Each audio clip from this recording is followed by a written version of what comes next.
कई साथियों ने मुझे मुद्दे भेजे कि कौन कौन से मुद्दे हैं जो ग्वालियर में, मध्य प्रदेश में महत्वपूर्ण है और मुझे भाषण में क्या क्या कहना चाहिए।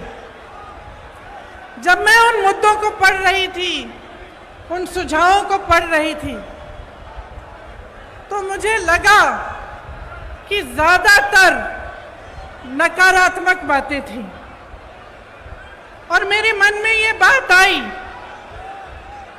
कि क्या हमारी राजनीति आज सिर्फ आरोप और प्रत्यारोप में फंस गई है?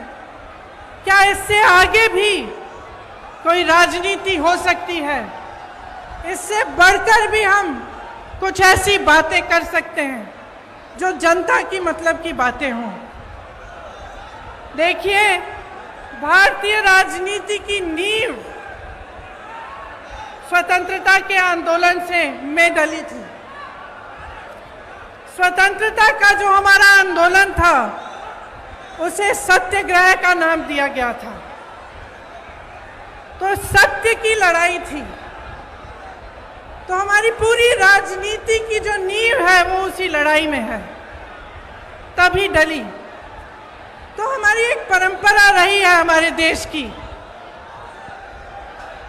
कि हम नेताओं में सभ्यता, सरलता, सादगी और सच्चाई ढूंढते हैं। हम चाहते हैं कि ऐसे नेता हो जिनमें ये स्वभाव हो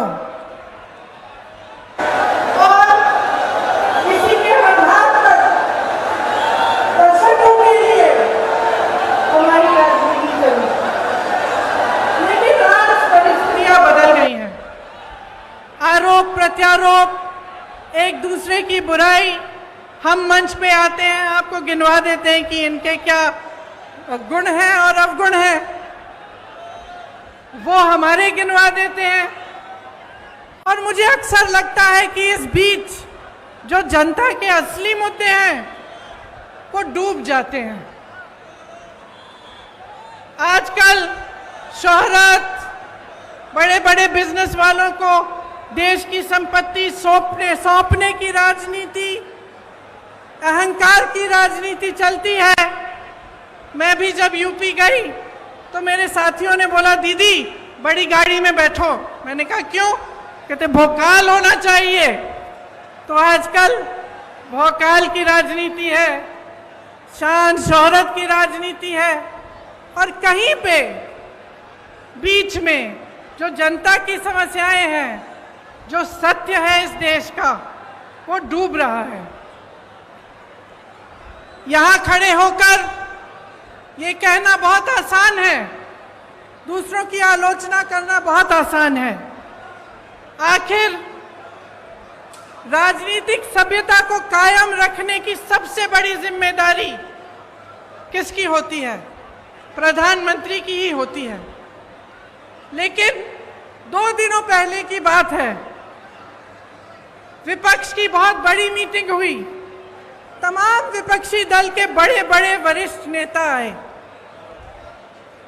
उसी दिन या अगले दिन प्रधानमंत्री जी का एक बयान आया और इस बयान में उन्होंने कहा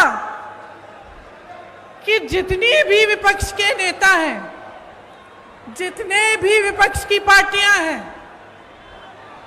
एक झटके में प्रधानमंत्री जी ने जैसे सब धान 22 पसेरी सबको चोर बोल डाला। इतने वरिष्ठ नेता, अपने अपने प्रदेशों के प्रतिनिधि, बड़ी बड़ी पार्टियों के नेता, जिन्होंने आजीवन देश के लिए संघर्ष किया, जिनका देश प्रदेश में आदर है, जो जनता के मुद्दे उठा कर आगे बढ़े राजनीति में, उनका इस तरह का अपमान प्रधानमंत्री जी ने खुद कर दिया। और दूसरी तरफ देखिए, मणिपुर में 2 महीनों से पूरा प्रदेश जल रहा है, घरों में आग लगाई जा रही है, मार काट हो रही है आपस में, महिलाओं के साथ भयावह अत्याचार हो रहा है, बच्चों के सर पर छत नहीं रहे, और हमारे प्रधानमंत्री जी ने 77 दिन के लिए कोई बयान ही नहीं दिया इस पे। वहां पे एक्शन लेना छोड़िए, एक लफ्ज नहीं कहा। कल मजबूरी में, क्योंकि एक इतना भयावह वीडियो वायरल हुआ कि वो फिर चुप नहीं रह पाए, तो मजबूरी में कल एक बयान दिया उन्होंने, एक वाक्य बोला और उस वाक्य में भी राजनीति घोल दी। उस वाक्य में भी उन्होंने उन प्रदेशों का नाम ले लिया जिसमें विपक्ष की सरकार है। तो मैं आपसे पूछना चाहती हूं कि ये जन आक्रोश लिखा है, ये जन आक्रोश किस बात का? ये जन आक्रोश आपके ही मुद्दों पर है कि नहीं है? और यहां खड़े होकर मैं भी इस 30 मिनट के भाषण में 10 मिनट प्रधानमंत्री जी की आलोचना कर सकती हूं। 10 मिनट के लिए मैं ये कह सकती हूं कि कितनी घोषणाएं, नकली घोषणाएं की, कितने घोटाले किए, कितने नाटक करते हैं शिवराज जी। और मैं 10 मिनट के लिए सिंधिया जी के बारे में भी बोल सकती हूं कि किस तरह से अचानक उनकी विचारधारा ही पलट गई। लेकिन आज मैं यहां आपका ध्यान भटकाने के लिए नहीं आई हूं, मैं आपके मुद्दों पर बात करने आई हूं।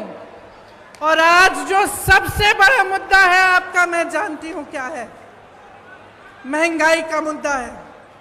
सबसे बड़ा मुद्दा आज महंगाई है। और मैं सिर्फ सब्जी, फल, आटा, गेहूं, इस सब की मैं महंगाई नहीं कह रही हूं। ये तो है ही, जब टमाटर 150 रुपए में आप खरीद नहीं सकते तो ये तो है ही। लेकिन इस महंगाई से किस तरह आपकी कमर तोड़ी जा रही है उसकी बात कर रही हूँ।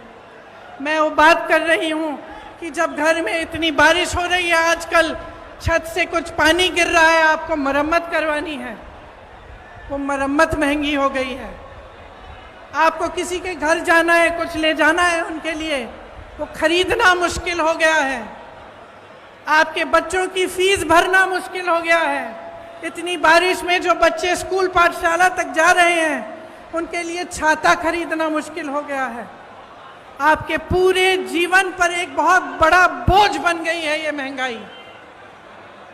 तो ये सिर्फ टमाटर के भाव की बात नहीं है, ये बात आपके जीवन की है कि किस तरह आप गुजारा कर पा रहे हैं, मैं समझ नहीं पा रही हूं। मेरी बहनें यहां बैठी हैं, सबसे बड़ा बोझ इन पर है, समाज का बोझ, महंगाई का बोझ मेरी बहनें उठाती हैं सबसे ज्यादा। आज रसोई के लिए सामान खरीदना है, तेल खरीदनी है, वो भी नहीं मिलती। गैस का सिलेंडर मिलता तो था, उसमें गैस भरना ही मुश्किल हो गया है। आज आपको खरीदने जाना है तो 1000 रुपए से कम नहीं मिल रहा। बच्चों की परवरिश कैसे होगी? सुबह उठ के आप अगले दिन का सामना कैसे करते हैं? कोई बीमार पड़ जाता है तो घबराहट उनकी भी होती है और इस बात की भी होती है कि मैं दवाई कहाँ से खरीद के लाऊं। घर पे बीमार पड़ा है लेकिन दुकान जाकर इतनी महंगाई है कि दवाई ही नहीं मिलेगी, मैं क्या करूं? आज ये है आपकी परिस्थितियां। तो इस बीच मुझे उचित नहीं लगता कि यहां आकर मैं फिजूल की बातें करूं, मैं दूसरों की बार बार आलोचना करती रहूं। मुझे ये उचित लगता है कि हर चुनाव में, हर प्रदेश में, हर गांव में, हर मोहल्ले में जब कोई नेता जाता है तो उसे जनता के मुद्दों पर बात करना पड़ेगा, उसको बताना पड़ेगा कि ये महंगाई क्यों है, कि महंगाई के साथ साथ इतनी बेरोजगारी क्यों है, कि एक ऐसी सरकार क्यों है आज हमारे देश में जिसने पूरी की पूरी देश की संपत्ति 1 या 2 बड़े बड़े बिजनेस वालों को बेच दी। जहां से आपको रोजगार मिलता था, उन कंपनियों को जब इन्होंने अपने मित्रों को सौंपा तो उनको मालूम होगा कि आप बेरोजगार होंगे। आपको रोजगार कहां से मिलता था? पीएसयू से मिलता था, बड़ी बड़ी जो सरकारी कंपनी थी उनसे मिलता था। आपको रोजगार खेती की कमाई से मिलता था, आपको रोजगार सेना से मिलता था, आपको रोजगार छोटे छोटे व्यापार से मिलता था। आज परिस्थितियां क्या हैं? जो बड़ी बड़ी कंपनियां हैं वो तो सारी सौंप दी इन्होंने अपने दोस्तों को। सेना की भर्ती का क्या किया, अग्निवीर का आप जानते हैं।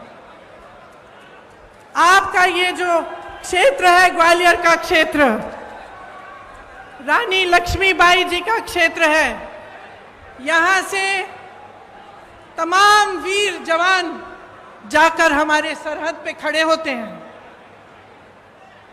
आप जानते हैं सबसे अच्छी तरह कि जब से अग्निवीर की स्कीम आई और 4 साल की सेना में भर्ती कराई गई, तब से क्या स्थिति है। मैं कुछ हरियाणा के नौजवानों से मिली, उन्होंने मुझे बताया कि ट्रेनिंग से ही लोग वापस जा रहे हैं घर। तो कहते हैं कि हम इतनी ट्रेनिंग, इतनी कड़ी ट्रेनिंग कर किस लिए रहे हैं। हम इतनी कड़ी ट्रेनिंग इसलिए कर रहे हैं कि 4 साल बाद हम बेरोजगार होकर वापस आ जाएं, और जब घर आएंगे तो सरकार ने ये परिस्थितियां बना दी हैं कि घर पे भी किसानी से चाहे जितनी भी मेहनत कर लो, इतनी महंगाई है, इतनी मुश्किलें हैं कि किसानी से भी नहीं कमा पाएंगे। तो घर आकर क्या करेंगे? वहां भर्ती के लिए तमाम नौजवान पढ़ाई करते हैं, माँ बाप मेहनत की कमाई से उनके लिए पैसे इकट्ठे करते हैं। कोई 10,000 के ट्यूशन, कोई 20,000 के ट्यूशन करता है, और फिर देखिए पटवारी के इम्तिहान में किस तरह से घोटाला हो गया। तो इन चीजों का समाधान क्या है? आज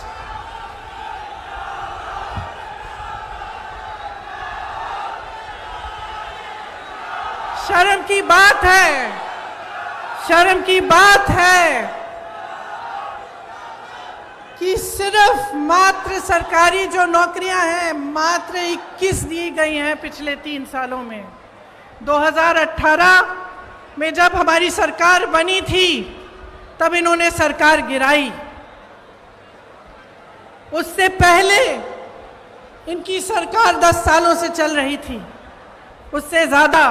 आज 18 सालों से इनकी सरकार है और ये परिस्थितियां हैं।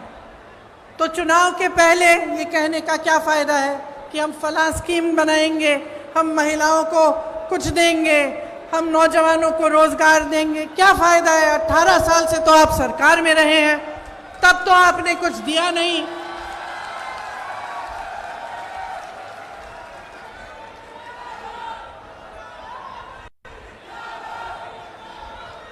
तो ये परिस्थितियां हैं, ये सच्चाई है। आपके मुद्दे क्या हैं? महंगाई है, बेरोजगारी है।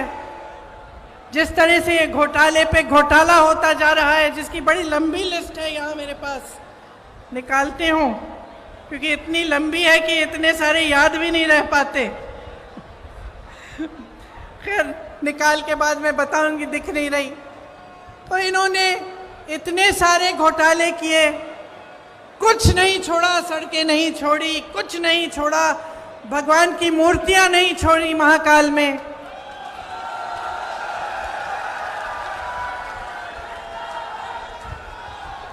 देखिए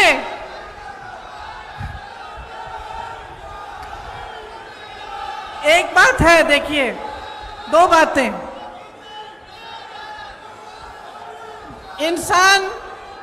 इंसान की जो नींव होती है ना, उसी तरह की नीयत होती है, और उसी तरह से जो सरकार होती है उसकी जो नींव होती है उसी तरह की नीयत होती है।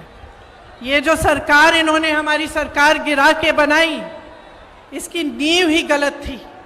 पैसों से खरीदी सरकार है। तो इसकी नीयत, इसका नतीजा क्या है कि इसकी नीयत ही खराब है। शुरू से सिर्फ लूट, सिर्फ घोटाले में ध्यान रहा है। ऊपर से 18 साल से सरकार चली आ रही है। अब आप बताइए, 18 सालों के लिए जिसके पास सत्ता होती है उसको क्या होता है? 18 सालों से सत्ता में रहने से अहंकार होता ही होता है, और इस कदर होता है कि जो आसपास के अधिकारी होते हैं, जो साथी होते हैं, वो भी सच्चाई नहीं बताते। तो 18 सालों में नेताओं की ये आदत अक्सर हो जाती है कि वो सोचने लगते हैं कि सत्ता तो हमेशा ही उनके साथ रहेगी, और जब हमेशा सत्ता साथ रहेगी तो काम करने की क्या जरूरत है भैया? कोई पूछने वाला तो है नहीं।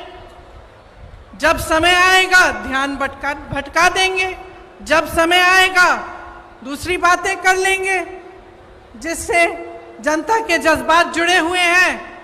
फिर से जनता भूल जाएगी कि महंगाई है, जनता भूल जाएगी कि बेरोजगारी से मर रही है, जनता भूल जाएगी कि किसान खेती नहीं कर पा रहा, कुछ खरीद नहीं पा रहा, पेट्रोल डीजल के दाम इतने बढ़ गए हैं, और फिर से हमें वोट मिल जाएगा। 18 क्या 5 साल और हम सत्ता में रहेंगे, हमें कुछ करने की जरूरत नहीं है। और आज मध्य प्रदेश में यही परिस्थितियां हैं।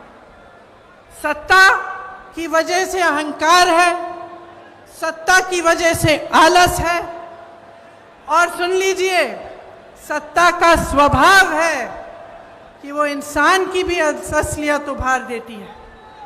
ये सत्ता का स्वभाव है। आप सत्ता को एक नेक इंसान के हाथ में दो, वो भलाई करेगा, आपकी सेवा करेगा। आप सत्ता को गलत इंसान के हाथों में दे दो तो इसी तरह की लूट मचेगी जो आपके प्रदेश में आज मच रही है।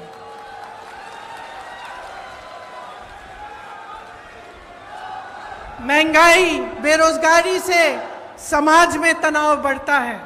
जब समाज में तनाव बढ़ता है तो अत्याचार बढ़ते हैं, और अत्याचार हमेशा उन्हीं पर होते हैं जो ज्यादा कमजोर हैं। आप सब ने देखा कि आदिवासियों के साथ किस तरह की हरकतें की जा रही हैं। आपने देखा कि इनके शासनकाल में दलितों के साथ कितने अत्याचार हो रहे हैं। महिलाओं की तो हम बात ही ना करें, हर रोज बलात्कार होता है। एक तरफ आपके अखबारों में बड़े बड़े इश्तिहार हैं इनकी सरकार के, और दूसरी तरफ ये खबरें कि किसी भाजपा के नेता के बेटे ने किसी के बलात्कार किया है, उसका आरोपी है, या फिर किसी महिला की छेड़छाड़ की है। तो ये परिस्थितियां हैं। अब आपको समझाना जरूरी भी है, लेकिन मैं जानती हूं कि सबसे ज्यादा विवेक जनता में होता है, सबसे ज्यादा। और मेरी समझ यह है कि जनता कभी गलत निर्णय नहीं लेती। जो भी निर्णय है उसका आदर लोकतंत्र को करना पड़ता है। तो अब समय आ गया है कि आप अपने लिए, अपने भविष्य के लिए एक बहुत बड़ा निर्णय करने वाले हैं। यह निर्णय क्या है कि अगले 5 सालों में क्या आप यही चाहते हैं जो आपने पिछले 5 सालों में देखा? और इस विषय में मैं आपसे पूछना चाहती हूं, मेरे नौजवान भाई बहन, बताइए आप में से कितनों को रोजगार मिला है?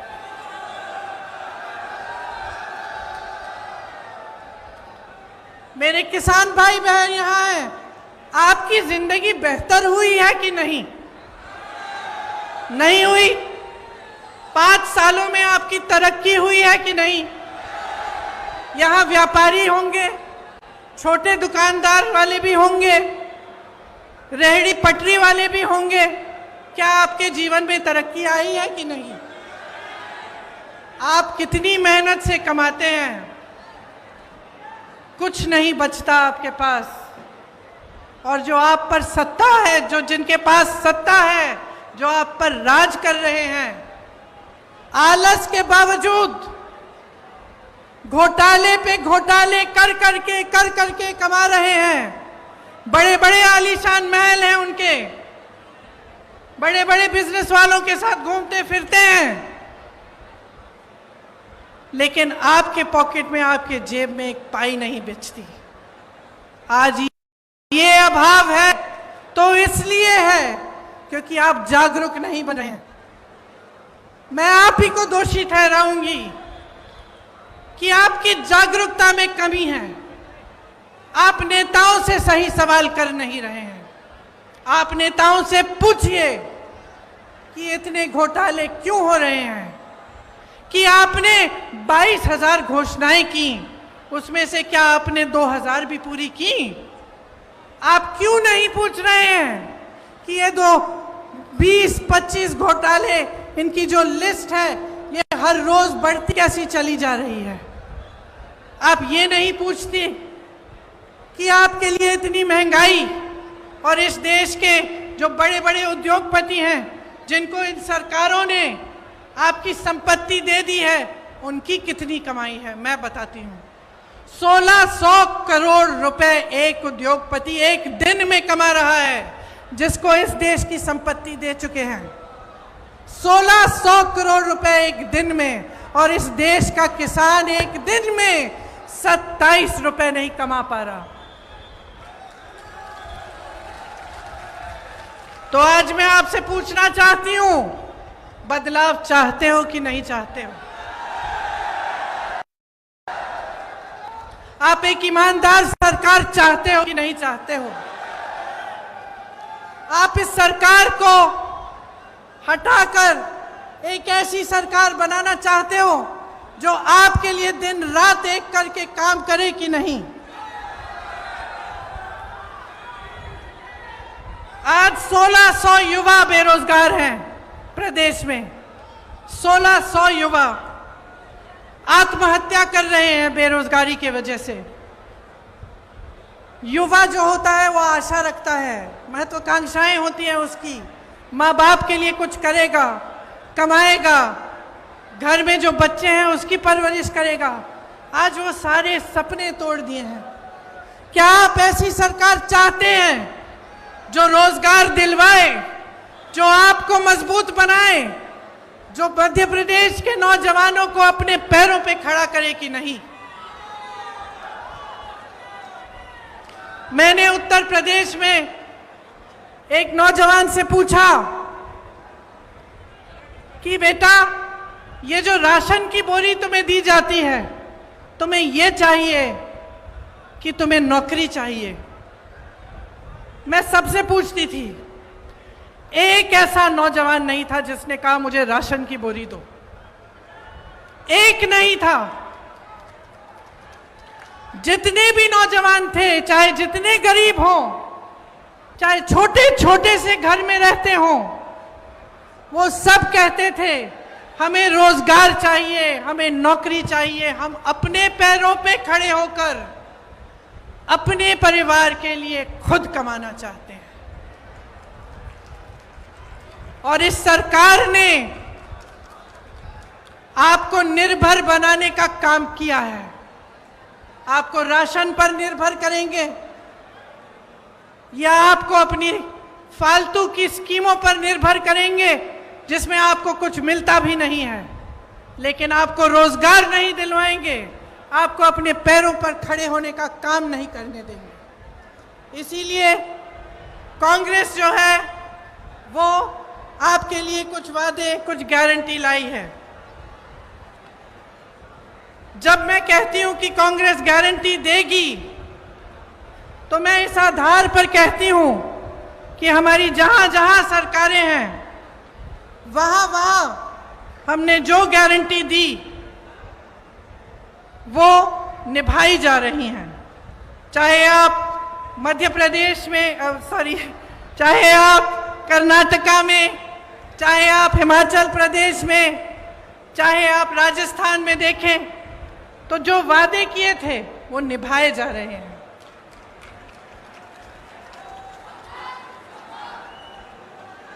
राजस्थान में, छत्तीसगढ़ में, हिमाचल प्रदेश में पुरानी पेंशन की स्कीम लागू है।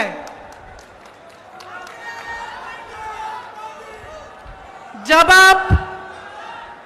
आप सरकारी नौकरी लेने जाते हैं तो उसमें सबसे बड़ी चीज क्या होती है? जीवन के लिए सुरक्षा। मतलब कि नौकरी 20-25 साल नौकरी करने के बाद आपको पेंशन मिलेगा, आपको एक सहारा मिलेगा।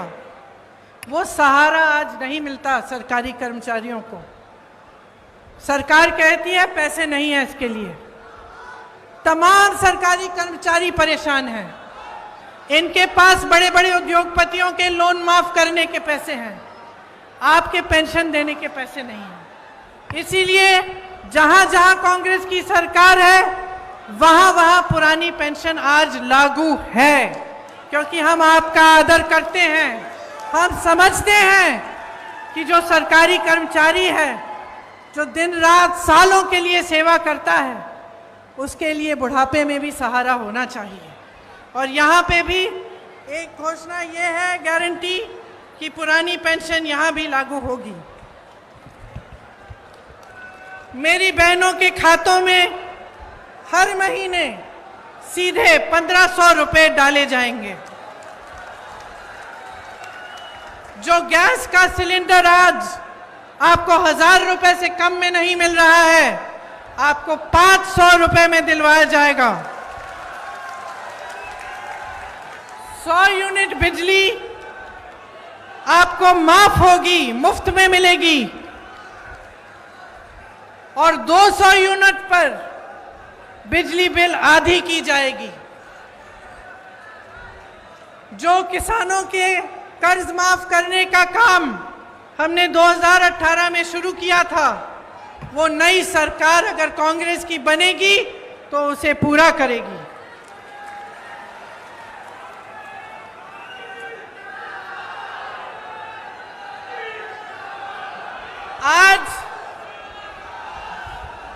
आज छत्तीसगढ़ में कांग्रेस की सरकार है, 2600 रुपए धान मिल रहा है।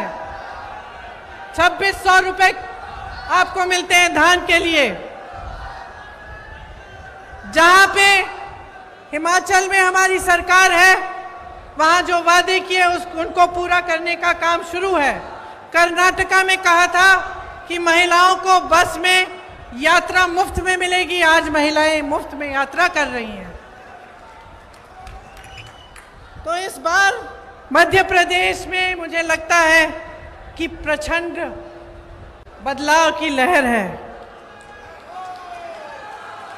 और मैं आपसे आग्रह करती हूं कि प्रचंड बहुमत से आप इस बार कांग्रेस को जिताइए। एक ऐसी मजबूत सरकार बनाइए जो न खरीदी जा सके न गिराई जा सके, जो 5 सालों के लिए दिन रात आपके लिए काम करे और आपके ही भविष्य को मजबूत बनाए।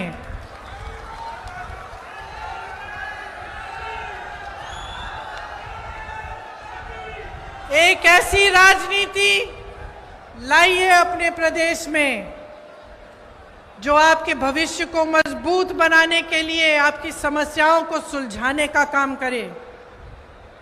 आपकी जितनी भी छोटी छोटी समस्याएं हैं और जितनी बड़ी समस्याओं से आप जूझ रहे हैं, उनको सुलझाने का काम पहले दिन से शुरू होना चाहिए।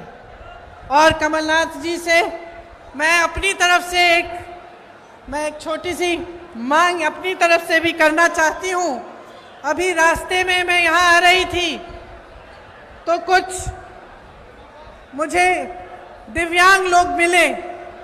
उन्होंने कहा कि उनका पेंशन सिर्फ मात्र 600 रुपए है। तो मैं आपसे आग्रह करती हूँ कि आपकी जब सरकार बनेगी तो उनका पेंशन भी ज़रूर बढ़ाइएगा।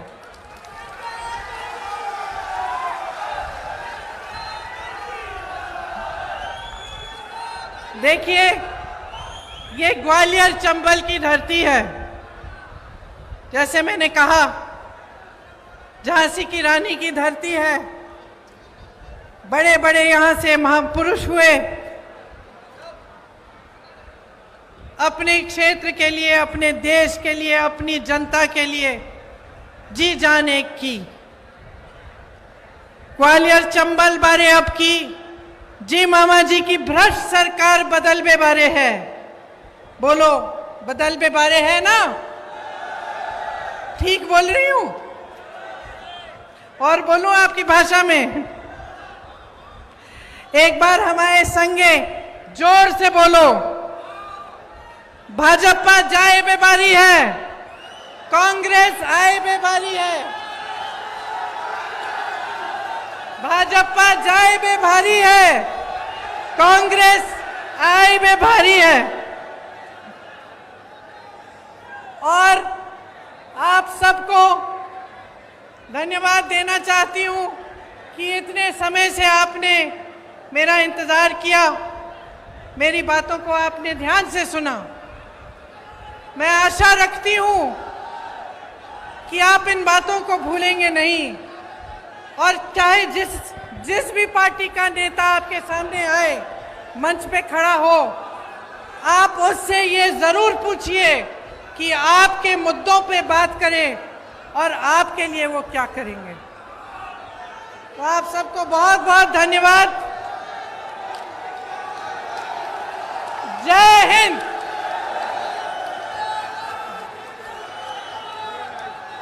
मैं आभार के लिए ग्वालियर ग्रामीण के जिलाध्यक्ष प्रभुदयाल जौहरे से अनुरोध करूंगा कि आभार प्रकट। हमारी श्रीमती